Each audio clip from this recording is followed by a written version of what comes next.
우리가 습득하는 모든 지식을 AI에게 딥러닝으로 학습시키는데 14분밖에 걸리지 않는다고 합니다. 이제 우리 아이들에게 필요한 것은 지식이 아니라 AI에게 무엇을 학습시키고 AI를 어떻게 활용할 것인가 하는 창의력을 가진 인재를 키워내는 일입니다. 우리 교육이 바뀌어야 합니다. 디지털 혁신 인재를 키워낼 수 있는 체제를 갖춰야 합니다. 교육 재정을 안정적으로 확보하고 우리 아이들을 AI 시대를 이끌어갈 수 있는 디지털 전사로 교육시킬 수 있는 그런 체제를 만들기 위해서 국회 교육위에서 많은 노력을 해나갈 수 있도록 노력하겠습니다. 오늘 이 미래 컨퍼런스가 그 출발점이 되었으면 좋겠다는 마음으로 다시 한번 축하 인사를 드리겠습니다. 감사합니다. 네, 안녕하십니까. 저는 장애 인재는 어떻게 만들어지는가 이런 제목으로 잠깐 말씀을 드리도록 하겠습니다. 먼저 여러분들하고 이 유대인의 비밀에 대해서 잠깐 얘기를 해보도록 하겠습니다.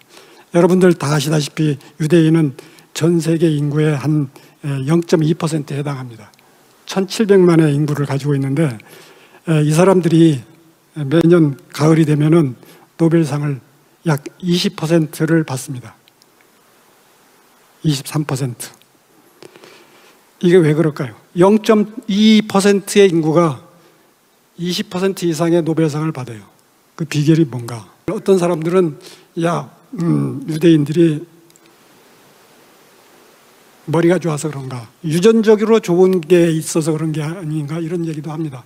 그러나 그게 가능할까요? 아시다시피 유대인들은 2000년 전에 전 세계로 흩어져 살았습니다. 이거 모계 사회예요. 엄마가 유대인이지 자녀가 유대인이 됩니다. 이런 2000년 전에 흩어진 사람들이 그 피를 그대로 유지한다는 것은 불가능한 일이죠. 많은 사람들의 연구는 질문과 토론, 교육이 있다고 얘기를 합니다. 가정에서, 학교에서 질문을 잘하는 학생, 토론을 잘하는 학생을 최고로 치기 때문에 그렇게 발전했다고 보는 거거든요. 우리 주제에서도 그렇지만 모든 사람이 창의력이 중요하다고 얘기합니다. 창의력이라는 것은 아주 간단하지 않습니까? 새로운 거를 얘기하는 거예요. 새로운 거 생각하는 겁니다. 낯선 걸 얘기하는 겁니다. 그런데 이렇게 중요하다고 하는 창의력을 기르기 위해서 학교에서 창의력 개발 수업이 있어요? 우리 교육부총님 계시는데 이렇게 중요하다고 하는 걸 학교에서 가르칩니까? 저는 본 적이 없어요. 그 많은 과외 공부도 없어요. 이거는 아마 창의력이라는 거는 개발 노력을 해서 되는 게 아니고 그냥 타고난 것이라고 생각하고서 포기하는 게 아닌가 생각이 들어요. 저는 근데 유대인들을 봐서도 이거는 노력을 하면은 그 창의력의 원리를 알면은 우리는 기를 수 있다고 생각을 합니다. 단지 우리가 포기하는 거는 창의력이 어떻게 해서 길러진다는 것을 원리를 터득하지 않고 그거를 중요시하지 않기 때문이라고 생각을 해요. 그런데 저는 간단합니다. 앞에서 제가 유대인의 이야기를 했지만은 유대인들은 이 비결을 알고 있는 거예요. 바로 질문입니다. 토론입니다. 우리는 일상생활에서 항상 현실에 고착되어 있습니다. 우린 지금 여기 신라 호텔에 있어요. 9월 10일 신라 호텔에 있습니다. 현실에 고착되어 있습니다. 그런데 질문을 하게 되면 서로 대화를 하면서 질문하게 되면 서로 생각을 주고받으면서 서로 상대방을 자극하게 됩니다. 그래서 새로운 환경을 받아가지고 뇌가 자극을 받으면 새로운 생각하게 되는 거죠. 너무 당연한 얘기 아니겠습니까? 그래서 자극받은 뇌는 새로운 생각을 해서 새로운 말을 하는 것이고 새로운 행동을 하게 되는 것이죠. 기존의 가치 인재상 중에서 가장 중요한 게 지식을 많이 갖는 사람. 그렇기 때문에 열심히 외우고 또 외우는 거죠. 우리 학교가 그런 일을 하고 있지 않습니까? 그래서 지식의 함양이 가장 중요하다고 생각하고 살아왔어요. 그런데 AI 시대 암기하는 걸로 따지면 뭐 AI를 당할 자체가 있겠습니까? 이 세상에 AI하고 싸울 사람이 있어요?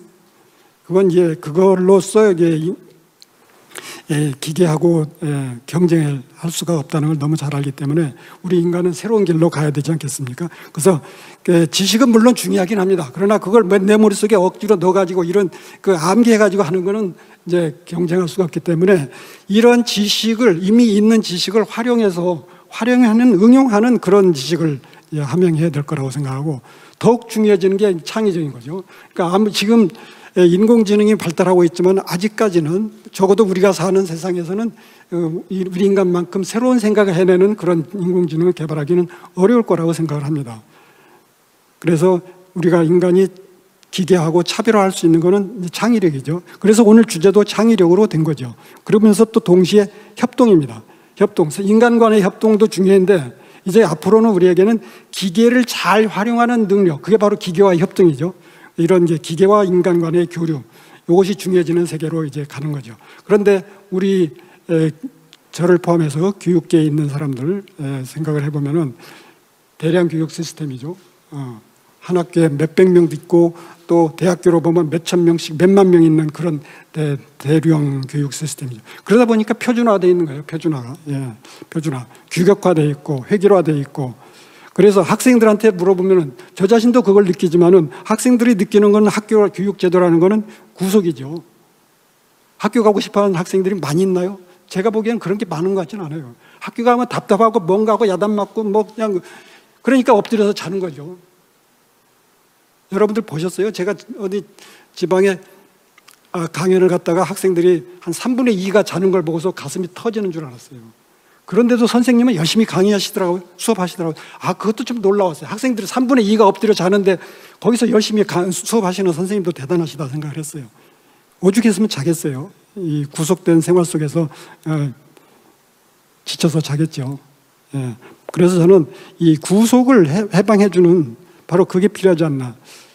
여기 보이는 사진은 여러분들이 아실지 모르지만 넥슨의 창업자입니다. 김정조라는 학생이에요. 이 학생이 제 연구실에서 15년, 20년 전에 대학원 생활이 있었는데 이 학생은 뭔가 부적응이었어요. 잘 적응하지 못했어요. 수업 시간에 와도 늦게 들어오죠. 수업하다 보면 어디 또 빠져나가 없죠. 교실에 들어오면 슬리퍼 신고 왔다 갔다 하죠. 저는 끝까지 참았어요. 야단치질 않았어요. 하고 싶은 대로 놔뒀어요. 근데 왜냐하면 똑똑하거든. 그랬더니 교수님 저 게임 개발하겠어요. 게임 개발해요. 무슨 게임? 했더니 네트워크 게임 개발하겠대요. 그래서 제가 그랬어요. 인터넷이 아직 안 되잖아. 그 당시 인터넷이 안 될 때입니다. 그랬더니 이 친구가 하는 얘기가 교수님 저는 인터넷 세상이 될 테니까 저는 그걸 준비하겠습니다. 바로 그거예요. 그거. 그러니까 보통 평범한 학생들은 제 시간에 들어와가지고 수업 열심히 하고 공부 잘하고 그러니까 교수님한테 이쁨 받죠. 근데 이 학생은 그런 거 싫어했어요. 적응하지 못했어요. 근데 그 사이에 다른 생각해가지고 지금 넥슨이라는 엄청난 세계적인 회사를 만들었지 않습니까? 그래서 저는 학교에 구속을 좀 벗어나게 해주는 바로 거기에 우리 비결이 있지 않나 생각을 합니다. 그런데 지금 우리 앞에는 지금 또 하나의 도전이 왔습니다. 다 앞에서 언급하셨듯이 코로나 시대가 됐어요. 코로나가 이게 금방 끝날 것 같지 않고 지속되지 않겠습니까? 자, 그래서 비대면 교육이 지금 많이 이제 시행되고 있습니다. 저희 학교에서도 지난 한 학기 비대면 교육을 열심히 했습니다.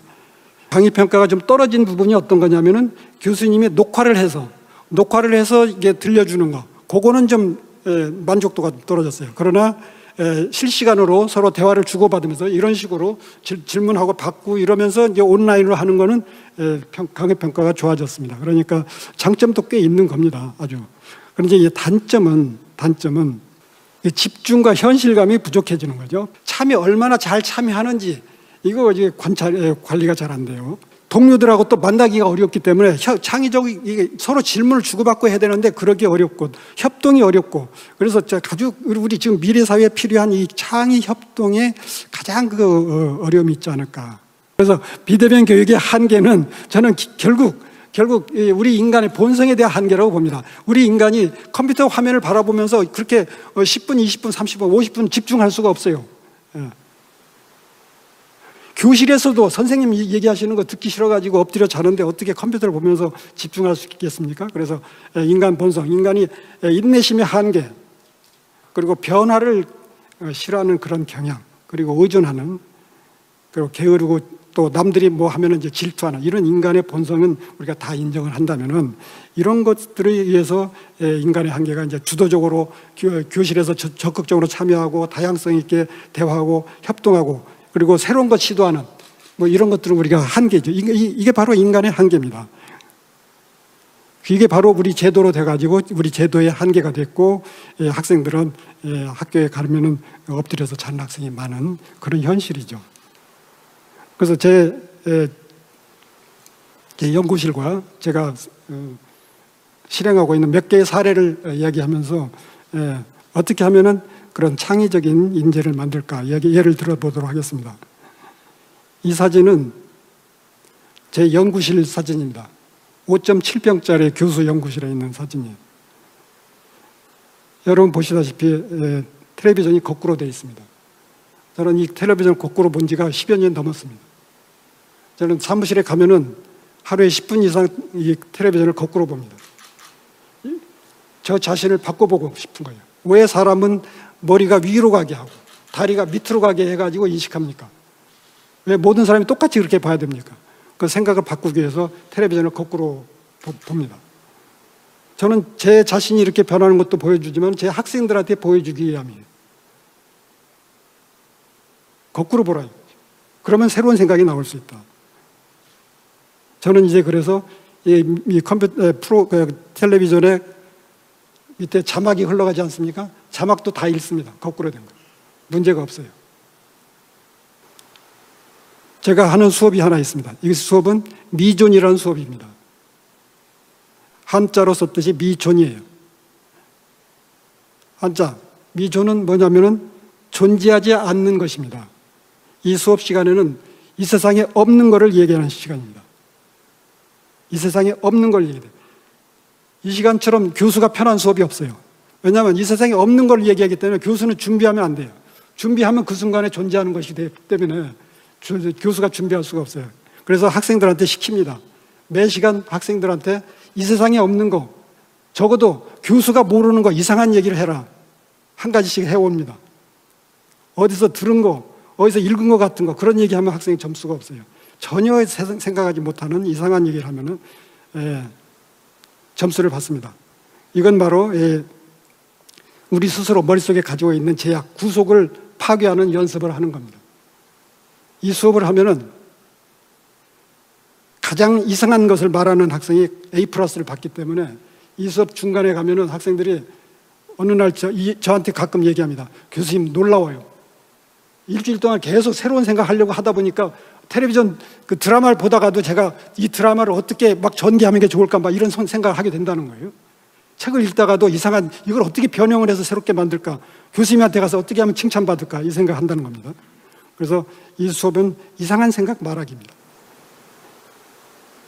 이걸 수업 들으면 학생들이 그래요. 아, 이 수업 듣고 나면 제 자신이 변한 걸 느낍니다. 제가 하는 또 방법이 하나가 있습니다. 시험을 봅니다. 시험이라는 건 뭐예요? 교수가, 선생님이 문제를 만들라고 학생한테 풀으라고 하는 겁니다. 주어진 시간에.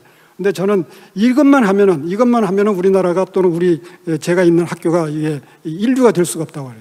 그래서 저는 새로운 걸 요구합니다. 어떤 날 고무 밴드를 나눠줍니다. 고무 밴드 나눠주고서 자, 이 고무 밴드 뭐 하는 데 쓰는 거냐? 야, 뭘 서류 묶는 데 쓴다고 그래요. 좋다. 그거 빼고 그러면 이 고무 밴드 가지고 할 수 있는 일 20개 이상을 씁시다.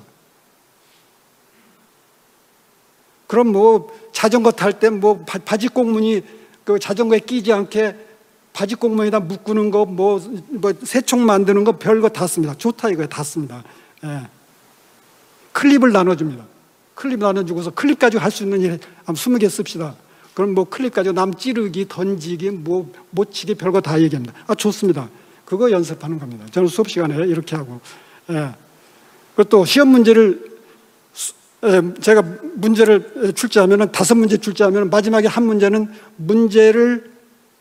제가 문제를 안 냅니다. 빈칸입니다. 그 자리에는 학생이 문제를 출제하는 자리입니다.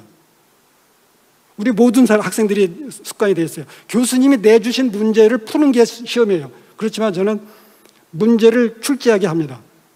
우리가 수업 시간에 배운 내용을 응용해서 동생에게 시험 문제를 낼 수 있는 문제를 내라. 잘 못해요. 해보면 한 3분의 1은 여기에서 점수를 못 받습니다. 그러나 이걸 제가 지치지 않고 포기하지 않고 꾸준히 하려고 합니다.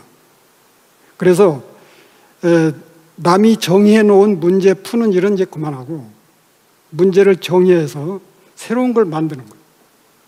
그래서 저희 학교에서는 문제를 정의하는 사람을 최고 우대하는 정책을 피고 있습니다. 그래서 궁극의 질문에서 새로운 질문을 제안하는 사람, 그래서 그런 학생 상 주고 뭐 얼굴 크게 포스터 만들어가지고 학교 곳곳에 붙이고 있어요.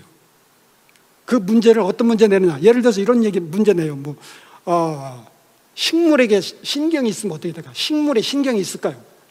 우주에다가 화성에다 집 짓는 방법은 어떻게 할까요? 이런 이상한 얘기를 하는 것을 저희들이 우대합니다. 그래서 저희 학교 같은 거는 이제 지향하는 게 남들이 정의해 놓은 문제를 푸는 대학에서 문제를 만들어 가지고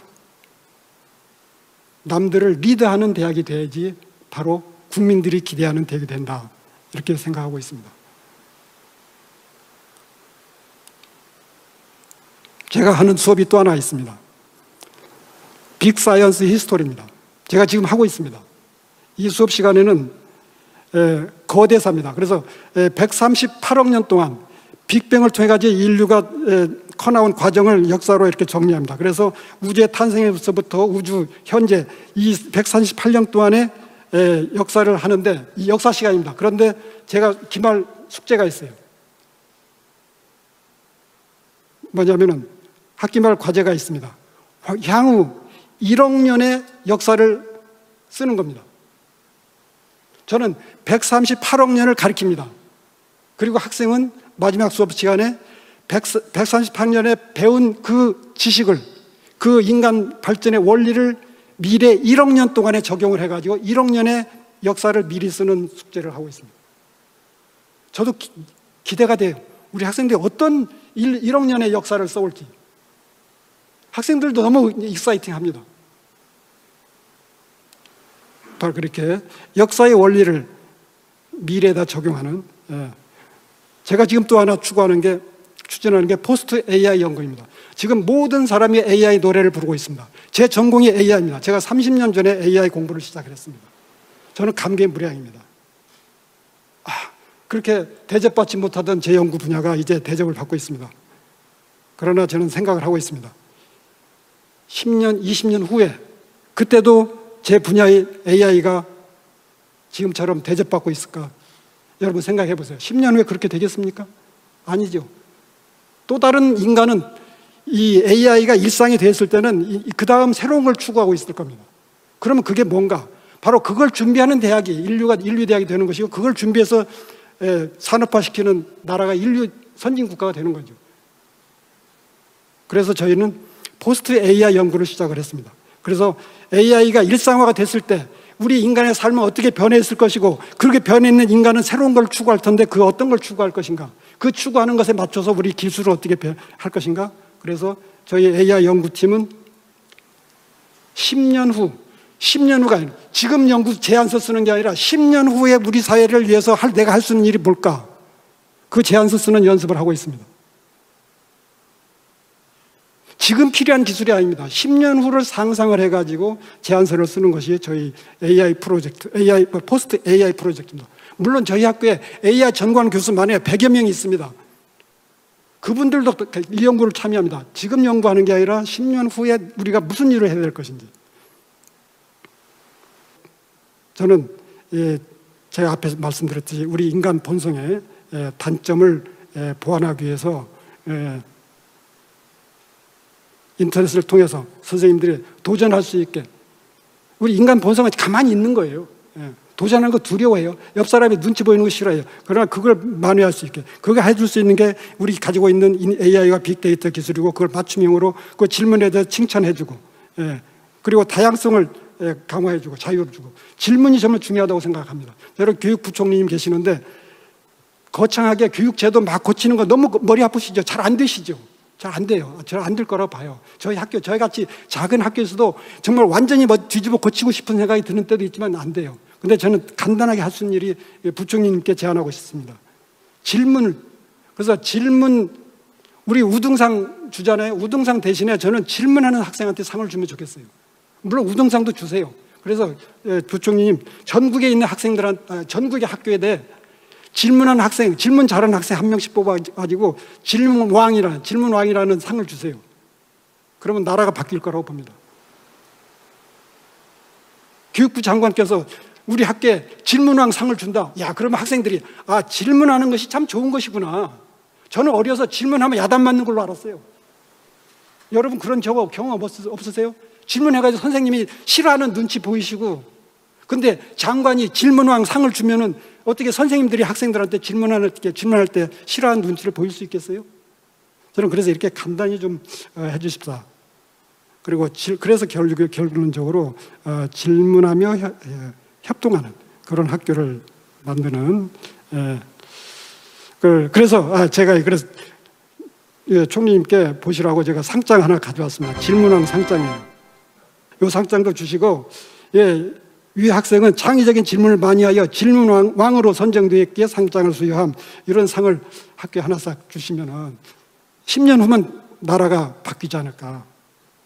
그런데요, 제가 이 상장을 이제 집에서 컴퓨터에서 이렇게 막 만들고 있었더니 제 처가 지나가다가 깜짝 놀랐어요. 당신 뭐 하는 거예요? 상장 가지고. 그래서 제가 절대 다른 데 쓰는 게 아니고 요거 있습니다. 요거 여러분, 요 사진 이게 뭐예요? 이게 뭐예요? KBS 골든벨이죠. 근데 요거요, 요게 KBS 골든벨인데 이게 20세기입니다. 20세기. 20세기 방식이에요. 여기 보세요. 각각 떨어져가지고 혼자 알아가지고 여러분들 그 일요일 저녁에 보면은 그러지 않습니까? 뭐 사회자가 뭐 세종대왕께서 뭐 한글 반포한 게 뭐 몇 년이죠? 뭐 이러 하면 학생이 혼자 뭐 1446년 뭐 이렇게 하는 게 바로 이게 골든벨 아닙니까? 이게 바로 20세기에 필요한 인재를 기르는 방법입니다. 암기, 혼자 하는 거예요. 저는 그래서 이 AI 시대는 이런 교육은 경쟁력이 없다고 봅니다. 그런데 아직도 21세기 대 중반을 향해서 가는데도 지금도 이 20세기의 이런 교육이 좋은 것처럼 전국을 향해서 이게 방송을 하고 있어요. 그래서 저는 앞으로 이렇게 바뀌어야 된다고 봅니다. 어떤 조직이든 혼자 하는 거 있습니까? 이제는 그룹을 지어가지고, 그러니까 골든벨도 그룹을 지어가지고 컴퓨터를 보면서 거기서 문제를 풀어낸 그런 그런 골든벨을 하게 해주십사. 저는 부탁드리고 싶어요. 그래서 암기형에서 협동 토론형으로 마치겠습니다. 감사합니다. 교수님 감사합니다. 잠시 자리에 해주시기 바랍니다. 제가 그래서 질문을 가져왔습니다. 채팅창에 지금 많은 분들이 질문을 올려주고 계신데요. 그 가운데 강연 중에 저희가 2가지 질문을 추려봤습니다. 제가 대신 질문을 드리도록 할 테니까요. 교수님 답변 부탁드리겠습니다. 이광영 교수님께 드리는 첫 번째 질문입니다. 교수님께서는 AI, 빅데이터에 의한 맞춤형 교육, 다양성을 존중하는 교육에 대해서 말씀하셨습니다. 그런데 결국 학생에 대한 평가의 문제가 남는데요. 현재와 같은 획일화된 교육 시스템에서는 평가가 쉬운 편인데 새로운 교육 시스템에서 평가는 어떤 방식으로 이루어져야 한다고 보시는지요? 라고. 학생 평가는 어떻게 해야 하냐라는 질문이신데요. 현재 기술로 보면 AI 기술, 빅데이터 기술, 또 아이 카메라, 그러니까 눈동자를 다 추적하는 그런 기술을 통하면은 학생들이 수업에 얼마나 집중하고 있고 시험을 얼마나 잘 보는지 뭐 이런 거는 측정하는데 기술적으로 어려움이 없다고 봅니다.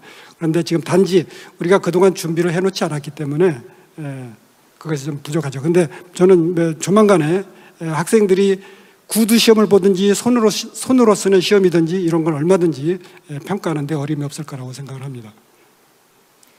네, 지금 시청하시는 질문자분 충분한 답변이 되셨으리라 저희가 믿습니다.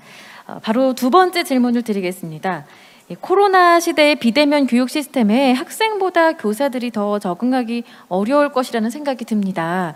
교사들이 새로운 교육에 어떻게 적응하도록 도울 수 있는지, 교사들 스스로는 또 어떻게 변화해야 하는지 궁금합니다. 라는 물음이신데요. 네, 감사합니다. 교사분들이 그렇죠. 사회가 변하기 때문에 교사들도 변해야 되는 거죠. 근데 그래서 2가지가 필요하다고 봅니다. 선생님들 자신도 이 새로운 세대를 맞이해서 나도 좀 공부를 해야 되겠다. 나 자신이 변해야 되겠다. 이런 생각을 하시는 게 중요할 것 같고요. 또 2번째로 또 그 교사 선생님들이 그런 변화를 이끌어낼 수 있도록 도와드려야 된다고 봅니다. 그래서 그 정부나 이런 데서 그 교사 교육, 새로운 것에 대한 교육. 근데 너무 어렵게 가르치시면 안 돼요. 굉장히 시간을 여유를 가지고 교육을 해드리면은 뭐 인공지능 교육, 또 그 소프트웨어 교육 이런 거는 충분히 가능하다 이렇게 생각이 듭니다. 네, 결국 제도 사회적인 뒷받침이 있어야겠다라는 말씀까지 들어봤습니다. 지금 시청하시는 질문자분께 충분한 답변이 되기를 바랍니다. 네, 지금까지 훌륭한 강연해 주시고 질의응답 시간까지 성실히 임해 주신 교수님께 다시 한번 큰 박수 부탁드립니다. 고맙습니다. 네.